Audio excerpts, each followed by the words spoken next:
perkembangan sepak bola ya, mungkin saya minta waktu agak panjang dikit ya. Oke. Yang pertama saya mau menyampaikan bahwa di Palembang ini sebetulnya udah prestasi yaitu dari pembina atletnya sendiri. Nah, saya sebutkan saja atlet-atlet yang kita bina di Palembang ini itu sudah muncul menjadi pemain nasional ada beberapa orang. Seperti Salahuddin, Buyung Ismu, Resito, Indrayadi itu dihasilkan oleh Diklat Palembang tahun 80-an, 86 sampai 87 waktu itu. Baik. Mereka semuanya pemain nasional, jadi bintang-bintang nasional. Termasuk Ilham Jayakusuma, itu dari Pusri dulu tapi besarnya di Tangerang. Nah, setelah itu muncul lagi pemain kita, Supardi, Amirul Mukminin yang juga ke nasional. Itu dilahirkan oleh PPSS namanya, Pusat Pembinaan Sepak Bola Sriwijaya. Itu dari tahun 2000 sampai tahun 2004. Nah, terakhir ini muncul pemain juga dari SON, yaitu Ihsan Kurniawan, Habib Ibrahim, yang dilahirkan oleh SON. Nah, itulah beberapa pemain kita yang muncul di tingkat jadi pemain nasional yang berasal dari Palembang. Nah, terakhir ini kita kelihatannya agak sulit memunculkan pemain-pemain dari Palembang. Apa problemnya? Kan itu yang perlu kita jawab sekarang. Problemnya menurut saya, yang pertama itu kita lemah dalam talent scouting, pemanduan bakat. Sebagaimana kita pahami bersama bahwa untuk indikator pemain sepak bola zaman sekarang ini, dia harus memiliki speed yang baik, skill yang baik, kecerdasan, dan mental yang kuat. 4 indikator itu harus dimiliki oleh seorang pemain yang mau meningkat ke profesional maupun jadi pemain nasional. Dari sisi speed umpamanya, bagaimana dia mempunyai kecepatan yang baik dalam bergerak dan cepat dalam berpikir. Nah, indikatornya seperti apa? Nah, ini yang harus dirumuskan oleh para pengurus, bagaimana melaksanakan talent scouting ini dengan baik. Sehingga anak-anak yang kita bina itu tidak sia-sia. Jangan nanti anak yang berbakat tolak peluru kita latih sepak bola. Jadi ini tantangan bagi kita. Yang kedua, SDM pelatih kita. Memang sudah ada pelatihan-pelatihan lisensi D, bahkan sampai AFC. Tetapi di program lisensi yang dilaksanakan oleh PSSI maupun AFC itu mereka lebih fokus kepada teknik dan strategi bermain. Physical conditioning-nya juga tidak terlalu banyak, tetapi sangat lemah dalam sport science. Nah, zaman sekarang ini tidak mungkin lagi kita membina sepak bola itu secara otodidak, harus pendekatan sport science. Kalau tidak kita pasti ketinggalan. Itu dari sisi SDM, Mas Eko. Nah, yang ketiga, kita kompetisi. Tahun 80-an dulu di Palembang, di bawah PS Palembang, itu kompetisi rutin dilaksanakan. Ada PLN, ada PS Pertamina, ada PS Pusri, ya, ada IPSA dan lain-lain sebagainya dulu. Itu berkompetisi. Nah, sekarang yang muncul, yang saya perhatikan fenomenanya bukan kompetisi, tapi open turnamen, bahkan festival-festival. Ya, festival itu sebetulnya ditujukan untuk anak-anak usia 13 tahun ke bawah, itu namanya festival. Tapi kompetisi anak-anak ini yang tidak terlaksana. Ini hampir seluruh kota di Indonesia sekarang itu problemnya itu. Tidak ada kompetisi untuk anak-anak kita yang umur umpamanya 14 sampai 15 tahun. Walaupun itu ada Haornas, dulu ada namanya Liga Remaja, tapi kan tidak jalan kompetisinya. Jadi kompetisi ini kalau tidak ada, sementara dalam teorinya atlet itu harus melaksanakan pertandingan yang remaja dan junior itu minimal itu 35 kali sampai 65 kali per tahun. Per tahun. Nah, kalau ini tidak terlaksana, bagaimana mungkin kita melahirkan pemain yang baik? Nah, tadi sudah disinggung juga yang keempat itu problem kita di lapangan. Memang di Palembang ini termasuk paling banyak stadionnya. Paling banyak.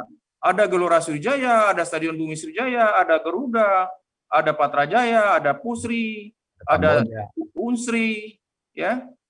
Nah, problemnya sekarang ini akses untuk para anak muda, anak-anak kita ini untuk masuk ke lapangan itu kan susah. Kenapa?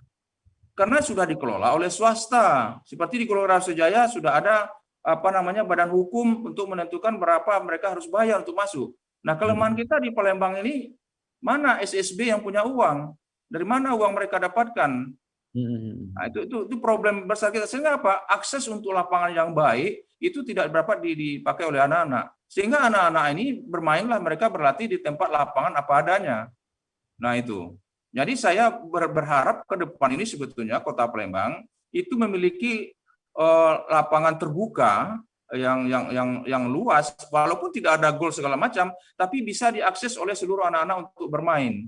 Dan kalau bisa memang digratiskan. Walaupun nanti ada 10-20 klub bermain di satu tempat itu, tidak ada masalah. Yang penting mereka punya akses untuk itu. Nah, yang kelima, Mas Eko agak panjang dikit, Mas Eko ya. Oke, silakan Pak, kita punya banyak waktu, Pak. Ya, yang berikutnya klub kita di Palembang ini.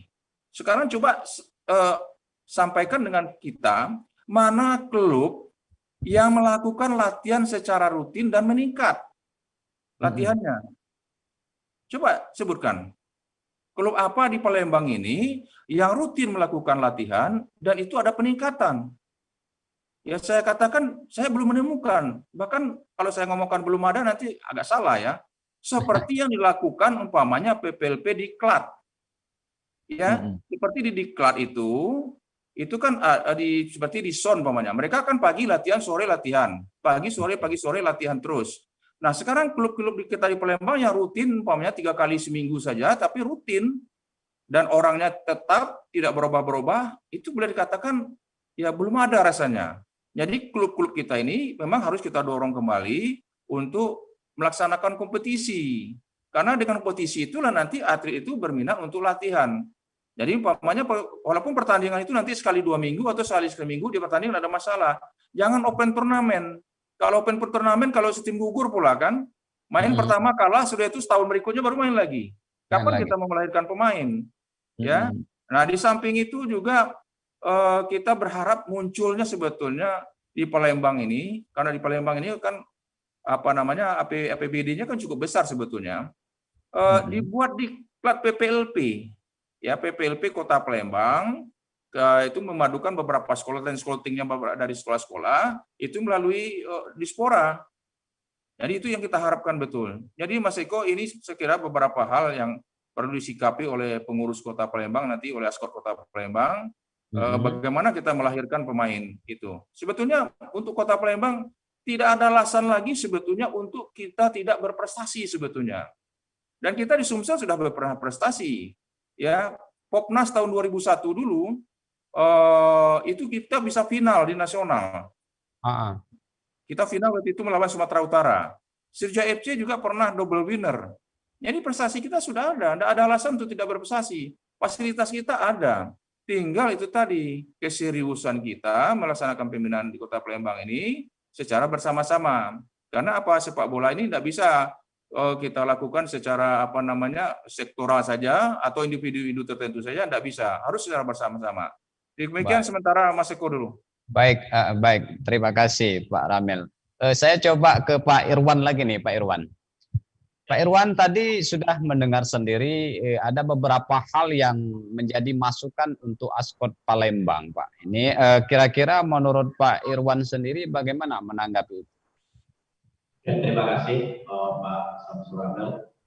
Apa yang disampaikan beliau itu memang betul Pak. Pembinaan kita harus melaksanakan apa yang disampaikan oleh beliau. Tapi ini kan tidak terlepas semuanya melalui pendanaan. Inilah yang kita akan mencoba di periode sekarang ini. Bagaimana semuanya kita bisa mendapatkan kegiatan ini disupport oleh dana. Artinya support dana selama ini kan kita PES Palembang ini kebanyakan kan dari pihak ketiga. Nah, kita harapkan dengan support juga nanti dari Kota Palembang tidak hanya sifatnya insidental, artinya dianggarkan betul di APBD Kota Palembang ini. Nah, insya Allah kalau itu bisa kita laksanakan, apa semua yang disampaikan Pak Samsul Ramil tadi, semuanya bisa kita lakukan, Pak. Nah, juga termasuk tadi seperti PPLP. PPL ini kan ranah Dispora. Nah, kita mencoba juga dengan Dispora kegiatan pendanaan masalah PPLP ini. Memang ada Dispora, saya lihat hanya beberapa olahraga yang mampu beliau mempersiapkan untuk pembinaannya. Nah, kita berharap sepak bola ini salah satu bagian nanti yang akan dipersiapkan pendananya melalui kegiatan-kegiatan yang bersifat kompetisi maupun tim yang akan berlaga. Nah, kita berharap kemarin kita kan sudah mencoba baik itu di tingkat-tingkat regional Sumatera Selatan maupun sampai ke nasional. Kita usia 17 kemarin kan sampai ke nasional. Nah, kemudian yang tiga memang kita belum bisa lolos di Sumatera Selatan ini masih lupa kemarin. Jadi semua kita laksanakan kegiatan ini agar kita berharap ada support dari pendana ini. Nah, inilah barangkali kami ingin berbagi kepada seluruh kepentingan di pihak insan olahraga ini, sehingga dorongan dan support ini akan membuat kita bangkit kembali mana pembinaan ini bisa berjalan sehingga menghasilkan pemain-pemain yang sampai ke tingkat nasional seperti yang akan disampaikan oleh Pak Samsul. Ya, baik Pak. Kalau kita dengar kata Pak Ramel tadi Pak ya, ternyata harus kita akui bahwa jebolan-jebolan pendidikan yang disebutkan Pak Ramel tadi di era 86, 2004 itu sudah cukup lama sekali Pak. Sementara belakangan kalau dihitung dari 2004 ke 2020 ini udah ada beberapa tahun kita belum melahirkan pemain-pemain yang bisa kita andalkan untuk di tingkat nasional. Ada juga tahun kemarin kalau tidak salah kita di Piala Suratin runner up itu bagaimana Pak Irwan kabar anak-anak itu Pak Irwan? Ya, kemarin kita kan sampai ke tingkat nasional juara 2 Suratin. Ini mereka ini kan kita mempersiapkan juga nanti di Liga 3 karena kan usia mereka kemarin sudah masuk 18 tahun dan menjelang tahun ini 2021. Itu mereka nanti akan kita bina lagi untuk di Liga 3 ataupun nanti di olahraga profesi Pak Eko. Baik, saya coba ke Pak Ramel lagi nih. Pak Ramel, kalau kita bicara tentang tolok ukur keberhasilan pembinaan itu seperti apa sih Pak Ramel? Cara mengukurnya itu gimana kira-kira? Sebetulnya sederhana saja tolak ukurnya, berhasil atau tidaknya sebuah pembinaan olahraga itu. Muncul atau tidak atlet di suatu daerah itu. Untuk minimal itu ya ke apa namanya ke klub-klub profesional kita ke Liga 1 sudah itu kalau bisa pemain nasional itu dari sisi atletnya, dan yang kedua adalah prestasi dari klub apanya sendiri klub sendiri ya, seperti katakan tadi Suratin kita sudah sampai ke nasional umpamanya. Nah, ini kan baru tingkat junior kan. Nah sekarang dari Suratin ini ada enggak pemain nasional kita di situ? Walaupun kita umpamanya final di nasional di junior, tapi kalau atlet kita tidak terpakai di nasional, artinya pembinaan yang kita lakukan belum optimal. Itu Mas Santo. Tapi paling tidak Pak, kalau saya kira tidak fair juga kalau kita hanya mengandalkan Kota Palembang untuk mensupport atlet nasional. Sementara kita kalau bicara nasional tentu supportnya bisa bicara tentang Sumsel secara keseluruhan Pak. Menurut Bapak sendiri gimana Pak? Pembinaan Sumsel. Ya saya kira Mas Eko ya, ini kita di Sumsel itu hampir sama sebetulnya kondisinya. Mungkin ada beberapa, cuman salah satu yang agak rutin itu sekarang itu kan ada MUBA kan dengan sisanya itu Sekayu Youth Soccer Academy. Karena mereka juga punya budget APBD yang sangat besar di sana, sehingga memang dari dulu mereka juga sering menghasilkan beberapa pemain. Nah, tapi sayangnya setelah mereka selesai dari sisanya, mereka munculnya dari klub-klub lain, mereka pindah ke tempat lain, muncul dari sana, sehingga tidak dianggap mereka itu pemain dari jebolan dari Sumatera Selatan, karena pemainnya berasal dari macam-macam, ada yang dari Solo, ada yang dari Jogja dan lain sebagainya. Nah, ini juga kendala kita. Nah, tapi di MUBA pembinanya sudah cukup bagus. Nah, apalagi dengan adanya sekarang ada klub yang di sana ya, Babel United itu ya, MUBA Babel United itu. Nah, ini di sini inilah tempat mereka nanti. Jadi sisa ini nanti alumninya bisa langsung masuk ke situ. Harapan kita seperti itu juga. Nah, pada saat kita membentuk Serja FC dulu, harapan kita juga seperti itu sebetulnya. Bahwa 5 tahun pertama kita 50% kita berharap itu pemain-pemain dari Sumatera Selatan mengisi skuad Serja FC. Itu yang kita harapkan dulu. Tapi kenyataan yang kita terima, ya sampai hari ini pun, ya kita boleh menghitung berapa orang atlet kita di Sumatera Selatan yang bercokol di liga profesional itu. Nah inilah, jadi kita introspeksi diri bagaimana pembinaan kita ini benar ini sudah pembicaraan kita sore hari ini saya kira. Baik.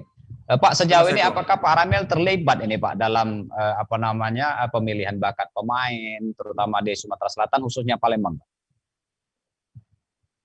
Ya, ini Pak Eko ya, saya kebetulan 80-an saya memang ikut sebagai pelatih. Saya pernah melatih di Diklat yang saya sampaikan tadi yang munculnya Rombongan Indrayadi itu, tapi setelah itu saya masuk situ di Diklat, itu saya juga membina lebih kurang 3,5 tahun itu PPSS itu yang Rombongan Supardi Amirul Mukminin.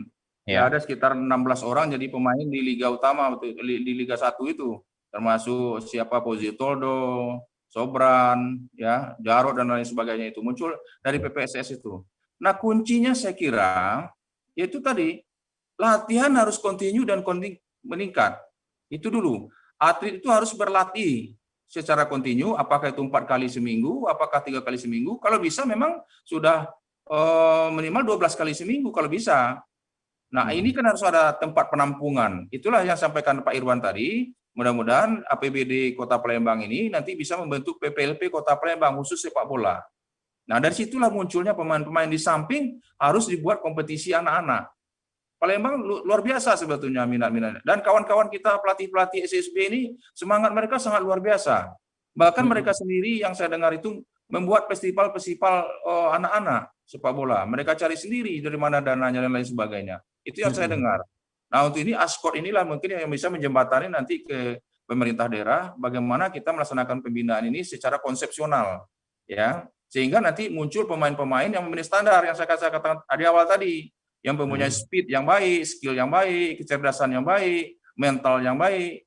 Nah, sekarang kalau kita tanya, atlet Kota Palembang ada enggak data IQ-nya?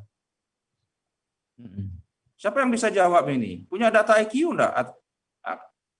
Kenapa sport science belum kita terapkan di dalam pembinaan?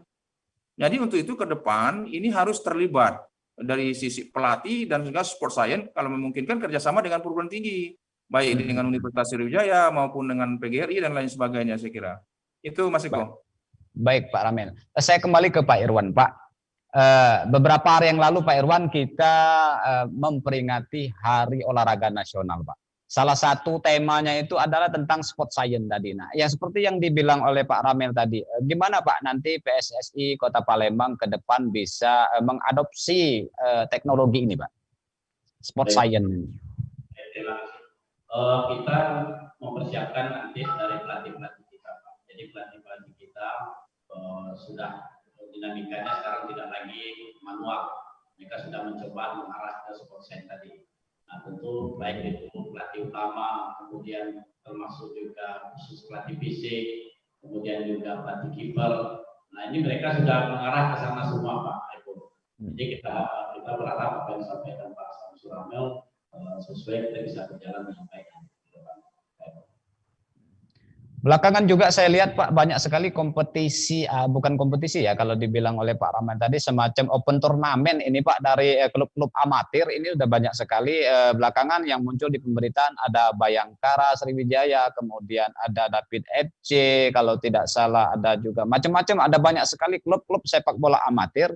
Apakah di situ tidak termasuk ada potensi untuk kita rangkul menjadi semacam pembinaan seperti itu, Pak Irwan? Ya, kompetisi-kompetisi yang akan diadakan oleh teman-teman, semuanya melalui rekomendasi kita ASKOT. Pertimbangannya tentu nanti kan kalau ASKOT kita memberikan wasit yang jelas kepada mereka, artinya dari komite wasit, agar apa supaya nanti pertandingan itu betul-betul sesuai dengan statuta yang kita PSSI. Kenapa? Kalau kita pakai wasit comot-comot aja, asal yang murah, kalau terjadi keributan, nanti kan persoalannya ASKOT yang akan menanggung resikonya. Nah, oleh karena itu kami berharap ke depan ini semua teman-teman yang melaksanakan kegiatan kompetisi, tentu kami selaku ASKOT berterima kasih mereka mengadakan kompetisi. Kenapa? Itu juga bagian sebenarnya tugas kami sebenarnya selaku ASKOT. Tapi tadi saya katakan bahwa tentu tidak terlepas dari dana yang dimiliki oleh ASKOT. Oleh karena itu kami di tahun yang kemarin support dari masuk di Kota Palembang maupun support dari Wali Kota Palembang cukup adalah kepada kita cukup baik, sehingga ke depan kita harapkan dengan adanya Pak Ansori ini akan membuahkan hasil yang baik terhadap pembinaan Aspak ini, termasuk juga pelatih maupun pemain. Nah, kita juga nanti pelatih tentu akan kita tingkatkan juga sertifikat pelatih yang tadinya D bikin dari C ke B. Cuma kenapa? Supaya nanti materi yang diharapkan untuk hasil dari pemain-pemain tersebut itu akan lebih baik lagi kalau wasitnya atau pelatihnya itu bersertifikat yang sesuai dengan harapan. Nah, yang kedua tentu kami tadi apa yang digarisbawahi oleh Pak Ramel, klub-klub yang ada di Palembang ini jujur saja memang apa yang disampaikan beliau, kita belum dapat merekrut pemain-pemain yang untuk berpotensi ke depan. Karena ada klub-klub yang sifatnya reguler, mereka tetap latihan. Seperti kalau yang klub Minang itu orang Padang, PKB, IKA, kemudian dari klub ini apa namanya David FC ada, terus juga yang dari Bayangkara, PSAD. Nah, semuanya itu kan mereka melakukan pembinaan sebenarnya, latihan-latihan. Hanya barangkali kita ke depan ini tentu akan merangkul seluruh klub-klub ini. Seperti kita kemarin kongres, semua klub-klub akan kita libatkan di dalam kompetisi yang kita akan rencanakan pada tanggal 17 Oktober ini. Nah, tentu dengan menerapkan protokol kesehatan yang tetap sesuai aturan yang berlaku di pemerintah. Tanggal 17 ini Oktober kita harapkan bisa launching klub-klub di Palembang ini akan melaksanakan kompetisi yang nantinya akan kita rekomendasikan untuk mengikuti Liga 3 Sulawesi Selatan. Baik, terima kasih Pak Irwan. Pak Irwan, di sebelah Pak Irwan ini saya lihat ada Pak Hamzah ya? Ya, betul. Pak Hamzah baru datang. Ini Pak Hamzah saya lihat juga sibuk ikut main bola dengan para senior-senior yang dulu berkecimpung di PS Palembang. Mungkin mumpung ada Pak Hamzah, ini bisa cerita sedikit nih Pak Hamzah, pengalaman pembinaan sepak bola di masa lalu dengan sekarang itu apa sih bedanya Pak? Terima kasih. Assalamualaikum warahmatullahi wabarakatuh. Semasa kami dalam 20 tahun yang lalu saya cerita Pak ya. Kaitan pernah kita jadi PS Palembang itu terakhir saya tahun 93. Semua rata-rata pemain memang berdomisili di Palembang. Artinya baik dari segi permainan, kemudian pelatih, juga kapasitas dari manajemen, alhamdulillah semua berjalan dengan baik. Kemudian kami merasa pada saat itu PS Palembang benar-benar bertanggung jawab terhadap pemain yang tentunya menciptakan beberapa pemain yang profesional, sehingga kita ketahui bahwa sekarang ini kita lihat karena ada salah satu pemain kami masih junior kami yaitu Vigada Saputra dari Pertamina pernah memperkuat tim Primavera. Dan ada satu lagi Hamzah Kusuma yang juga mantan pemain PS Palembang. Nah, mereka itu sama seperti kami bahwa niat baik untuk membangun sepak bola ini diawali dengan disiplin waktu, kemudian latihan, kemudian komunikasi baik dengan pelatih, dengan pengurus, sehingga pada saat itu pengurus memang benar-benar bertanggung jawab terhadap pemain.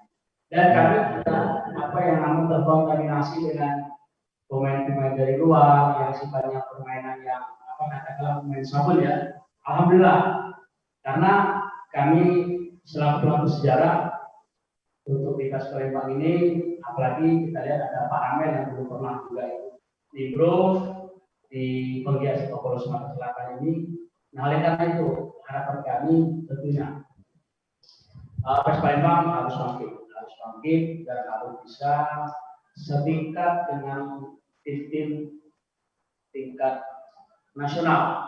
Kita juara Liga 3, kemungkinan mungkin bisa Liga 2. Syukur-syukur bisa Liga 1, tapi tentunya apa yang dikatakan oleh Pak Irwansyah selaku hukum Askor Persipura Palembang menjadi menuntut masalah finansial.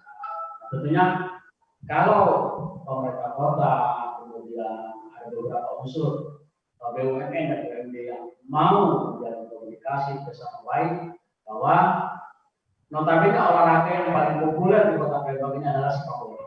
Karena PES Palembang itu adalah klub yang paling tua, yang paling lama yang ada di Kota Palembang sebelum adanya Sriwijaya FC. Demikian ya.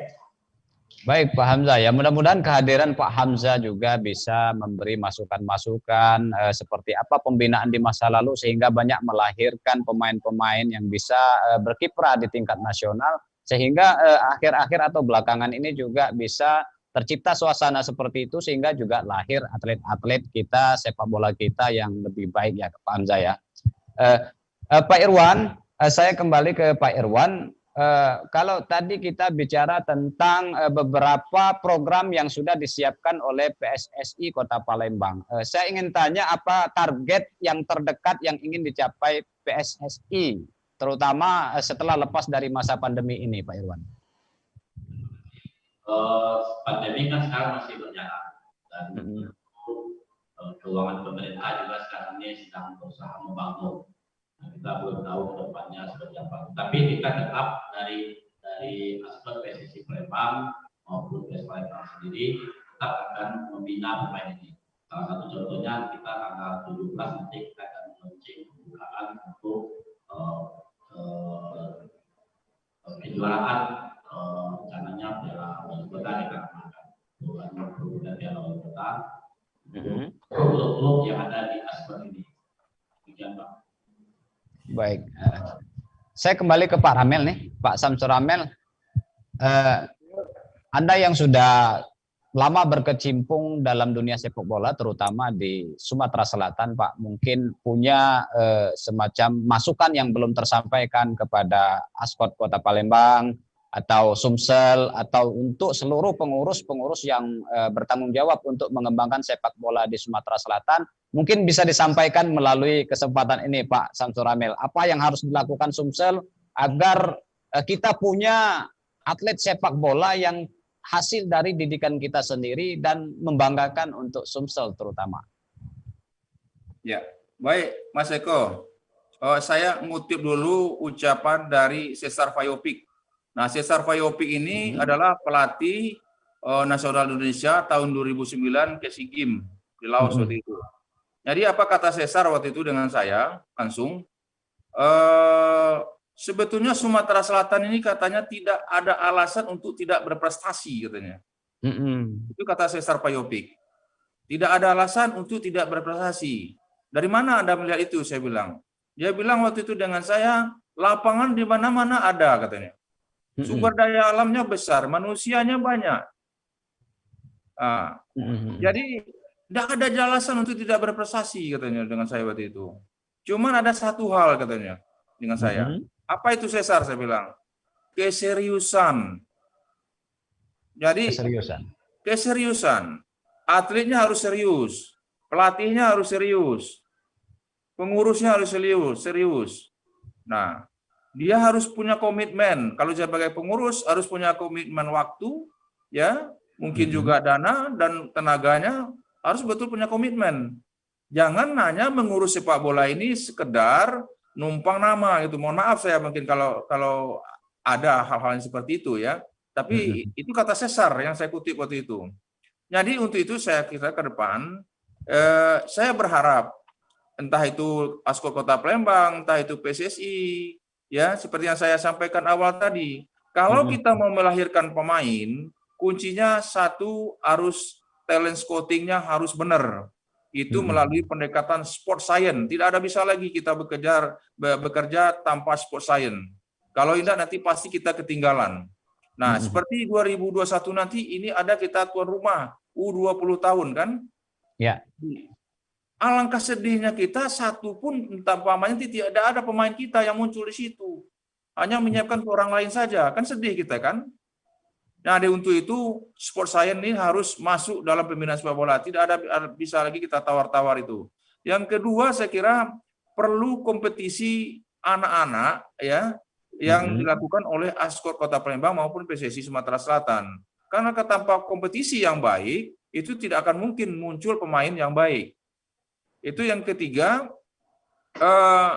kalau memungkinkan seperti kata Pak Irwan tadi, segeralah membuat PPLP yang dibiayai oleh APBD. Karena kalau berdasarkan promosi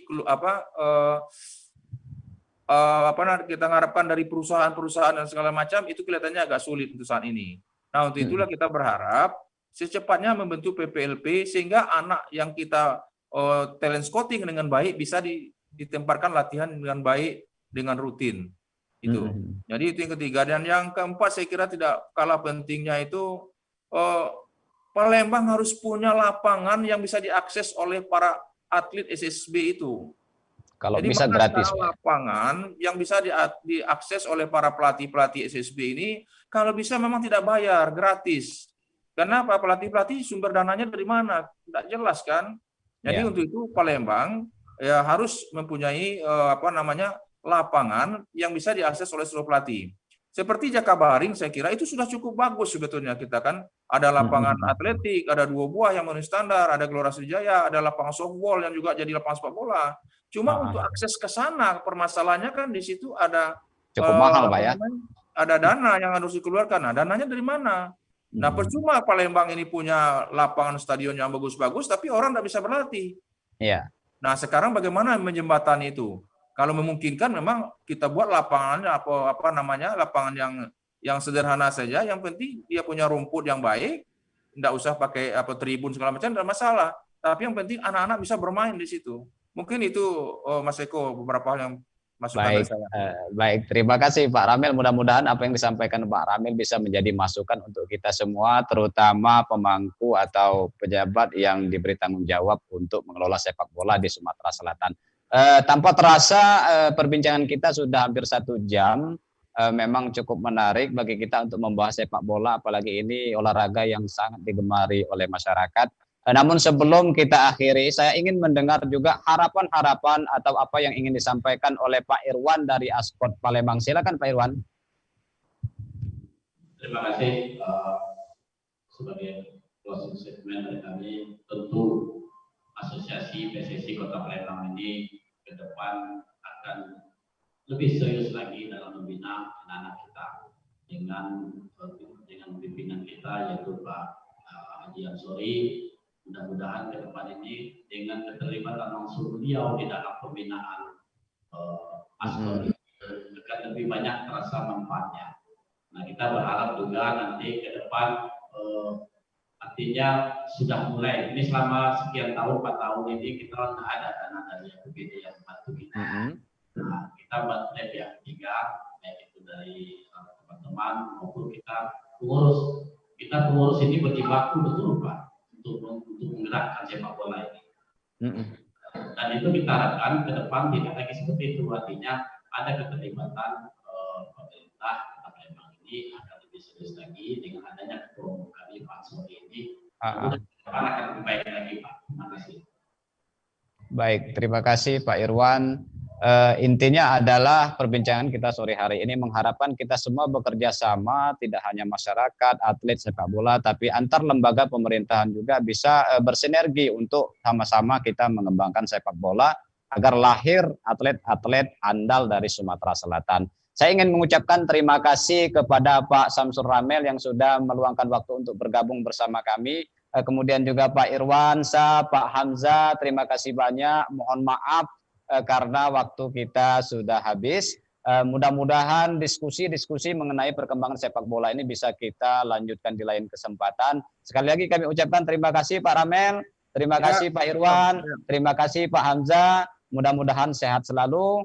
Itu dia pemirsa perbincangan kita pada kesempatan sore hari ini. Mudah-mudahan ada manfaatnya untuk kita semua, terutama untuk kemajuan sepak bola di Sumatera Selatan, khususnya Kota Palembang. Saya Eko Ade Saputra bersama kru yang bertugas pada sore hari ini mengucapkan selamat sore. Assalamualaikum warahmatullahi wabarakatuh. Nah, itu tadi proses live Sumsel Virtual Fest yang menghadirkan narasumber yang seru. Kita akan jumpa lagi besok. Ikuti terus acara ini Sumsel Virtual Fest 2020 di YouTube-nya Sri Pupu TV dan Tribun Sumsel. Bye!